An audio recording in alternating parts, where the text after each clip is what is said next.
स्वागत है आप सभी का आज के वीडियो में। आज के वीडियो में हम बात करेंगे ऑप्शंस की ट्रेडिंग से रिलेटेड। फ्यूचर्स एंड ऑप्शंस में जो भी हम कुछ टर्म्स को यूज करते हैं, कुछ आपने वर्ड्स सुने होंगे, उन सभी वर्ड्स से हम आज थोड़ा सा डिस्कशन उन पे करेंगे, उनसे थोड़ा हम रूबरू होने की कोशिश करेंगे। तो आज मैं बिल्कुल थ्योरेटिकल पार्ट आपको बता रहा हूँ कि क्या थ्योरेटिकल टर्म्स के अंदर जो टर्म्स यूज करते हैं जनरली आपने सुने होंगे, उन सभी को हम आज जल्दी से डिस्कस करेंगे। ठीक है, यूट्यूब पे आपको कई सारे वीडियो मिल जाएंगे जहाँ पे आपको घंटों आपको थ्योरेटिकल सिखाया जाता है। मैं कहता हूँ कि देखिए, थ्योरी पे आपको इतना ध्यान नहीं देना है, क्योंकि market is not all about theory. Market पूरी तरह से प्रैक्टिकल है।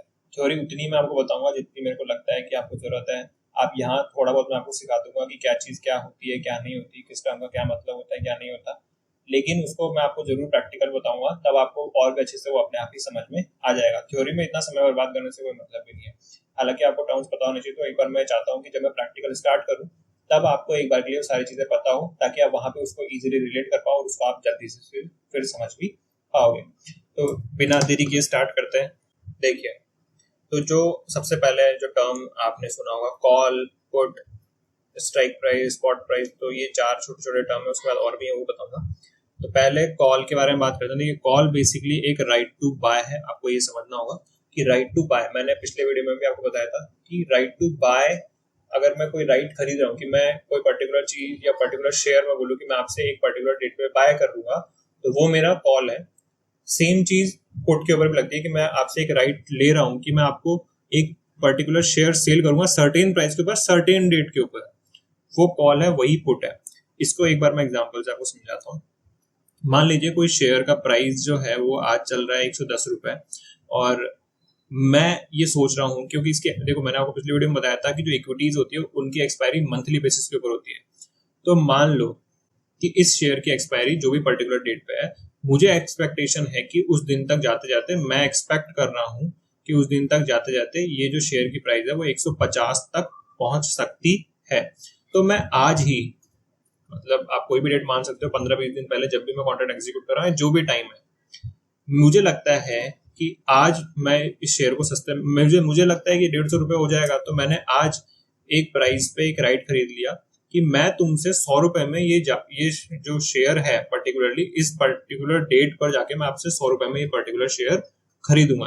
तो ये जो 100 रुपए है, ये बेसिकली है मेरी स्ट्राइक प्राइस। स्ट्राइक प्राइस का मतलब क्या है कि जिस प्राइस को मैं चुन रहा हूँ, मेरे लिए मैंने चुना कि मैं 100 रुपए में तुमसे वो चीज खरीदूंगा। ठीक है, एक पर्टिकुलर डेट पर या इस मंथ की एक्सपायरी पर जो भी आपका कॉन्ट्रैक्ट है, उसके हिसाब से मैंने बोला कि मैं इस तारीख को जाके आपसे 100 रुपए में वो ये राइट खरीदता हूँ कि मैं आपसे 100 रुपए में वो पर्टिकुलर शेयर आपसे खरीद लूंगा। तो ये जो राइट मैंने लिया, इस राइट के बदले जो राइट, देख अब मैं राइट ले रहा हूँ, तो मैं हूँ यहाँ पे होल्डर।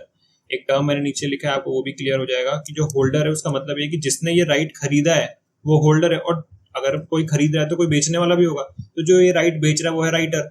अब ये इस पर्टिकुलर राइट के बदले जो राइटर है वो मेरे से एक प्रीमियम चार्ज करेगा, क्योंकि उसका इसमें रिस्क इन्वॉल्व होता है। रिस्क ये कि हो सकता है मान लो कल को जाके शेयर की वैल्यू बहुत ज्यादा बढ़ जाए, ठीक है, तो जो राइटर है उसको तो यहाँ पे पेमेंट करना पड़ेगा ना आपको, क्योंकि जो कॉन्ट्रैक्ट्स इंडेक्स में होते हैं, जो कॉन्ट्रैक्ट्स होते हैं, जो ऑप्शंस के अंदर जो कॉन्ट्रैक्ट्स होते हैं वो बेसिकली कैश सेटल होते हैं, कि जब एक्सपायरी डेट होगी उसमें आप एक्चुअल में खरीदोगे नहीं, बल्कि जो डिफरेंस होगा वो डिफरेंस आपको राइटर जो है वो डिफरेंस क्या करेगा, पे कर देगा होल्डर को।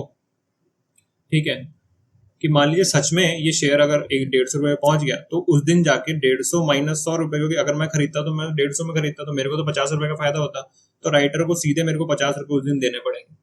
ठीक है, क्योंकि कैश सेटल होते हैं। इसलिए इस रिस्क को समझने के लिए, इस रिस्क की वजह से जो राइटर है वो हमारे से एक पर्टिकुलर प्रीमियम चार्ज करता है, एक अमाउंट चार्ज करता है, जिसको हम प्रीमियम बोलते हैं, जिसमें दो कंपोनेंट होते हैं, इंट्रिंसिक वैल्यू और टाइम वैल्यू, जिसके बारे में हमने लास्ट वीडियो में डिस्कस किया था। हालांकि जो प्रीमियम का पॉइंट है ये एक सेपरेट पॉइंट है, जिसका कैलकुलेशन किया जाता है। जो निफ्टी है हमारा, एनएसई है, सॉरी जो एनएसई है, वो ब्लैक स्कॉल्स मेथड को इसमें यूज करता है। ब्लैक स्कॉल्स मेथड जो है वो अपने आप में बहुत कॉम्प्लेक्स मेथड है। हम सीए में पढ़ते हैं, सीए में भी इसको पढ़ाया जाता है। बहुत ही कॉम्प्लेक्स मेथड है, आपको मेथड सीखना नहीं है, पर हाँ मैं एक तरीका बताऊंगा जिसके थ्रू हम कैलकुलेट कर सकते हैं प्रीमियम को। तो जब हम प्रीमियम कैलकुलेशन समझेंगे, वहां पे आपको बहुत अच्छे से समझ में आएगा कि प्रीमियम में टाइम वैल्यू और इंट्रिंसिक वैल्यू क्या होता है। तो वही सेम चीज आप पुट के लिए भी कर सकते हैं। पुट के केस में क्या होगा, मान लीजिए वही एग्जांपल कि 100 रुपए उसका करंट मार्केट, 110 रुपए मान लीजिए उसका करंट मार्केट प्राइस चल रहा है, और मुझे लगता है कि जो एक्सपायरी होगी उस पर जाके इसकी वैल्यू 50 रुपये ही रह जाने वाली है। तो मैंने आज ही एक स्ट्राइक प्राइस पे कॉन्ट्रैक्ट लिया 100 रुपए के ऊपर कि भैया मैं इस पर्टिकुलर शेयर को तुम्हें इस पर्टिकुलर डेट पर, जो भी एक्सपायरी डेट है, उस पे जाके आपको 100 रुपए में इसको सेल कर दूंगा। ठीक है। अब जिस दिन एक्सपायरी होगी उस दिन जो भी उसका प्राइस होगा उसका डिफरेंस मुझे पेमेंट कर दिया जाएगा। मान लीजिए अगर एक्सपायरी रुपए जो है उसका 60 रुपए चला जाता है शेयर का, तो जो डिफरेंस है 100 माइनस 60, क्योंकि मैंने 100 बोला था और 100 माइनस 60 और 60 एक्चुअल में प्राइस है, तो 40 रुपए जो है वो राइटर को मुझे पेमेंट करना पड़ेगा, होल्डर को। ठीक है। तो इसके लिए राइटर जो है वो एक प्रीमियम हमारे से चार्ज करता है इस रिस्क के लिए। तो आई होप आप समझ गए होंगे। यहाँ पे आपको मैंने स्ट्राइक प्राइस और स्पॉट प्राइस ये दोनों भी क्लियर कर दिया है, पुट भी आपका क्लियर हो चुका है। उसके बाद दूसरे पॉइंट पर चलते हैं जो कि है प्रीमियम। प्रीमियम के ऊपर भी मैंने बात कर ली कि प्रीमियम जो है वो बेसिकली दो कंपोनेंट से मिलकर बना होता है, आपका टाइम वैल्यू और इंट्रिंसिक वैल्यू, जिसको कैलकुलेशन कैसे होता है वो हम आने वाली वीडियोस में सीखेंगे, तब आपको बहुत अच्छे समझ में आएगा। अभी के लिए सिर्फ इतना समझ लीजिए कि जो प्रीमियम है, जैसे कि अगर आप बाय कर रहे हो तो आपको पे करना पड़ेगा, और अगर आप सेल कर रहे हो तो वो आपको रिसीव होगा। जो बायर होता है ऑप्शन का, ठीक है, यहाँ मैंने बोला होल्डर, जो होल्डर है वो बेसिकली बाय करता है, या मतलब जो कॉन्ट्रैक्ट टू बाय और कॉन्ट्रैक्ट टू सेल, मतलब कॉल या पुट, इन दोनों का आप बाय करते हो तो आप होल्डर हो, और आपको क्या करना पड़ेगा, पे करना पड़ेगा प्रीमियम। होल्डर के केस में उल्टा हो जाता है, होल्डर को जो प्रीमियम होता है वो रिसीव हो जाता है। ठीक है। एक्सपायरी डेट मैंने बोला कि जिस डेट पर कॉन्ट्रैक्ट एग्जीक्यूट होगा, जैसे कि अभी अगर आप देखें, मैं 27 तारीख को ये वीडियो, 28 तारीख को ये वीडियो शूट कर रहा हूँ, आज बुधवार है और कल 29 तारीख है, जिस दिन थर्सडे है, और इस दिन जो निफ्टी का जो वीकली कॉन्ट्रैक्ट है इसकी एक्सपायरी होने वाली है, और इसी दिन जो इक्विटी के जो मंथली कॉन्ट्रैक्ट थे उनकी भी एक्सपायरी होगी। तो यहाँ तो ये मतलब इस तारीख पे जो सेटलमेंट्स होंगे, जो प्रीमियम्स में डिफरेंस होंगे, वो उस दिन वो सेटलमेंट किए जाएंगे। इसी को एक्सपायरी डेट बोलते हैं। देखिए जब आप प्रैक्टिकल देखेंगे ना मार्केट में, जब मैं आपको लाइव मार्केट में दिखाऊंगा ये सब चीजें, तो आपको इजीली समझ में आ जाएगी। अभी थ्योरेटिकली आप समझ सकते हैं, इतना मुश्किल भी नहीं है। एक्सपायरी डेट मतलब जिस दिन वो कॉन्ट्रैक्ट कंप्लीट होगा, जिस दिन पेमेंट होंगे, सेटलमेंट्स होंगे, फाइनल सेटलमेंट्स होंगे, जैसे मैंने अभी आपको ऊपर बताया था 100 रुपए 50 रुपए का जो डिफरेंस पेमेंट होगा, ये जिस दिन होगा बस वही एक्सपायरी डेट होती है। उसके बाद एक इंपॉर्टेंट कॉन्सेप्ट आता है इम्प्लाइड वॉलेटिलिटी। मैंने एक वीडियो बनाया था शुरुआत में कि अगर आप ऑप्शन ट्रेडिंग करना चाहते हैं तो आपको इन 6 बातों को ध्यान में रखना चाहिए। अगर आपने वो वीडियो देखा हो तो, नहीं देखा तो प्लीज देखिएगा। वहां पे मैंने ग्रीक्स के बारे में डिस्कशन किया था कि ऑप्शन ग्रीक्स जो होते हैं वो सबसे इंपॉर्टेंट चीज है, आपको सीखना चाहिए पहले ऑप्शंस में। अगर आप आना चाहते हैं तो आपको पहले वो सीखना बहुत जरूरी है। वहां पे हमने एक चीज डिस्कस की थी, एक टर्म डिस्कस किया था, वेगा हमने डिस्कस किया था। ये जो वेगा है ये बेसिकली डिनोट करता है वॉलेटिलिटी को, और वॉलेटिलिटी का मतलब सिंपल सा है कि जो जो ट्रेडर्स हैं, जो इन्वेस्टर्स हैं, बेसिकली वो क्या एक्सपेक्ट कर रहे हैं कि मार्केट में क्या होने वाला है, क्या फ्लक्चुएशंस मार्केट में आ सकती है प्राइस रिलेटेड। तो यहाँ पे मैंने ये लिखा कि describe the expectations of price movement, कि मुझे क्या लगता है कि कितना प्राइस में चेंज आ सकता है। देखिए अभी जितनी भी चीजें मैंने बोली है, ये सभी चीजें मैं प्रैक्टिकली आपको निफ्टी के एनएससी की जो ऑप्शन चेन होती है वहां पे मैं आपको यहाँ पर अभी समझा दूंगा। अभी के लिए इतना समझ लो एक बार के लिए कि जो आईवी है उसका मतलब है कि जैसे मान लीजिए आईवी की वैल्यू 20 है, मैं एक बार आपको दिखाई देता हूँ कि जैसे यहाँ पे आप देखिए, तो मैंने रेफरेंस के लिए यहाँ पे ऊपर लिख रखा है आईवी। अगर आप देखोगे यहाँ पे मैंने आईवी लिख रखा है, तो ये जो भी पॉइंट है ये सारे आईवी है यहाँ पर। जैसे आप देखें 11 है, 9 है, 8 है, ये सब। तो ये क्या डिनोट करते हैं कि जो ये प्राइस है, इस प्राइस में हमें एक्सपेक्टेशन है कि ये 8%, जैसे 4 रुपए है तो यहाँ पे 8 यानी 9% का जो है अप एंड डाउन वेरिएशन आ सकता है, मार्केट ऊपर नीचे जा सकता है, इतना ये एक्सपेक्ट करते हैं। इसे ही हम क्या कहते हैं, इम्प्लाइड वॉलेटिलिटी कहते हैं। अब ये जो इम्प्लाइड वॉलेटिलिटी होती है ये एक बहुत मतलब जो किस चीज फैक्टर पे डिपेंड करती है वो होता है बेसिकली रिस्क। ठीक है, रिस्क जितना ज्यादा होगा उतना ज्यादा आपका आईवी होगा और उतना ज्यादा ही आपका प्रीमियम भी होगा। क्यों होता है ऐसा? देखिए रिस्क, मेरे को लगता है कि मान लीजिए अगर राइटर के पॉइंट ऑफ व्यू से आप देखिए कि कोई भी आपने कॉन्ट्रैक्ट एग्जीक्यूट करवा लिया, बायर के साथ आपने कोई कॉन्ट्रैक्ट लिया है। अब मान लीजिए बजट का बजट आने वाला है, या फिर कंपनीज के रिजल्ट्स आने वाला है, या कोई भी इकोनॉमिक पॉलिसी, रेपो रेट वगैरह कुछ भी डिसीजंस होने वाले हैं, या कोई इंटरनेशनल मार्केट में कोई भी न्यूज आने वाली है, या कोई भी इंपॉर्टेंट डिसीजंस होने वाला है, तो उस केस में क्या होता है, रिस्क बढ़ जाता है, क्योंकि मार्केट में फ्लक्चुएशंस आ सकते हैं। मार्केट जो है बहुत सेंसिटिव होता है छोटी छोटी इन्फॉर्मेशन को लेकर, तो वहां पे बहुत मतलब सेंसिटिविटी की वजह से वॉलेटिलिटी बहुत ज्यादा तेज हो सकती है। मार्केट ऊपर चल जाए, नीचे चल जाए, कुछ भी हो सकता है।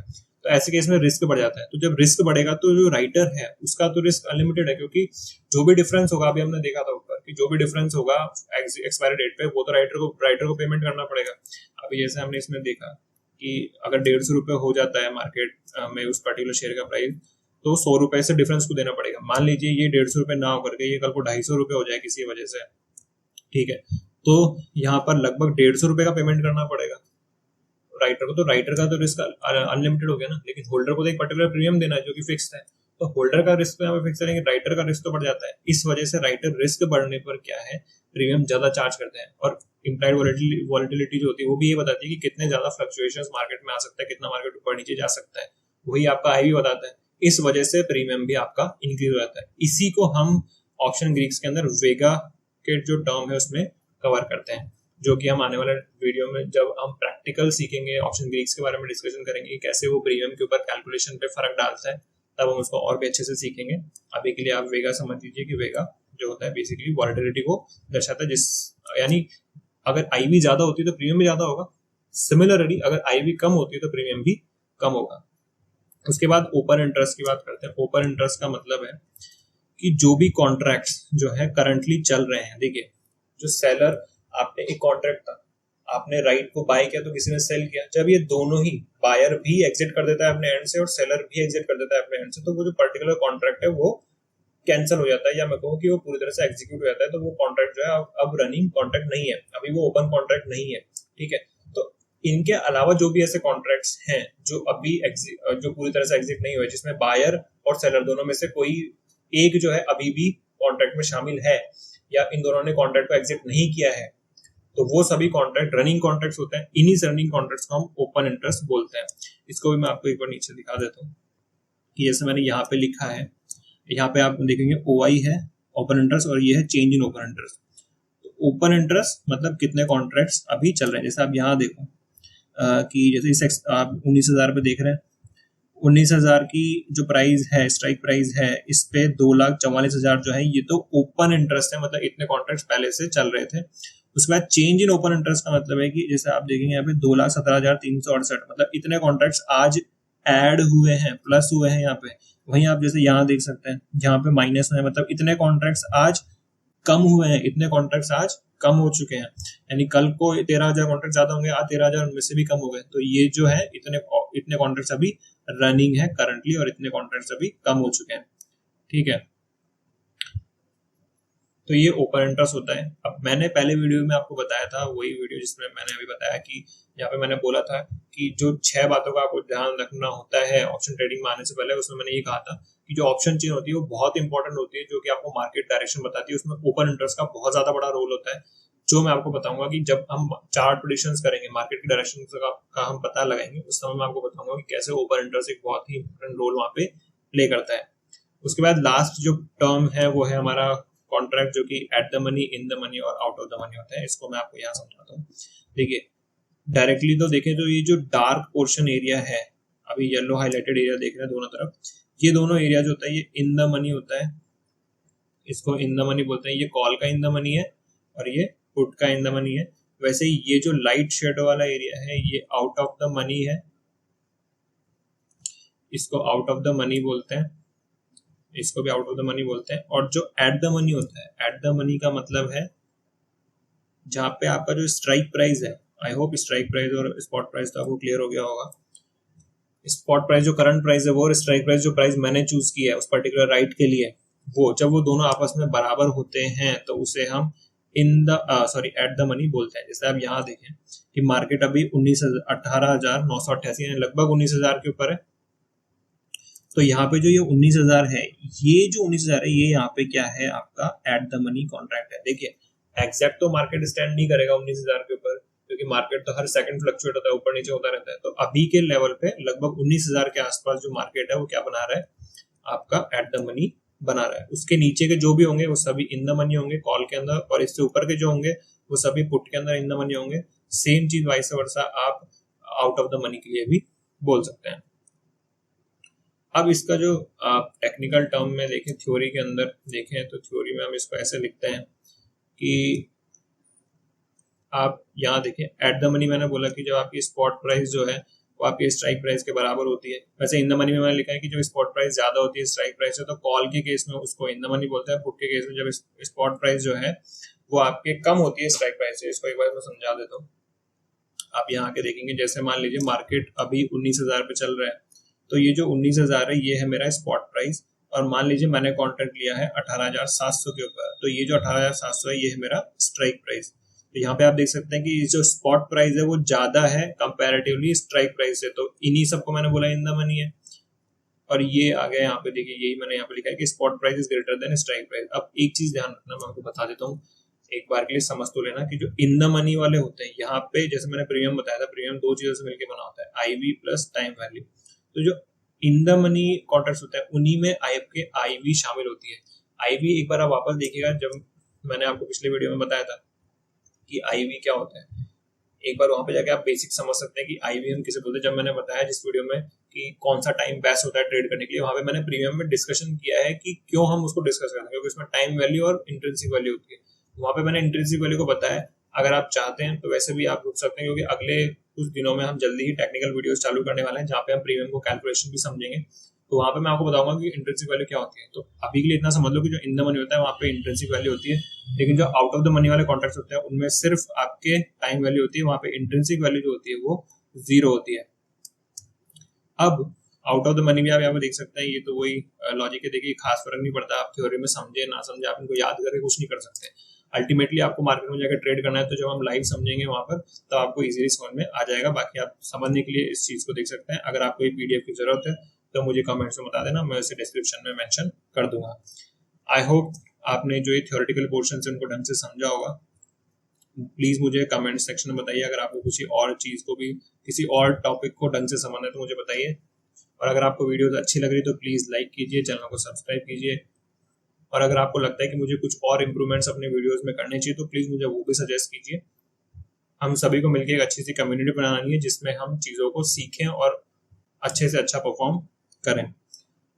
वीडियो देखने के लिए आप सभी का धन्यवाद। मिलते हैं नेक्स्ट वीडियो में। Thank you so much.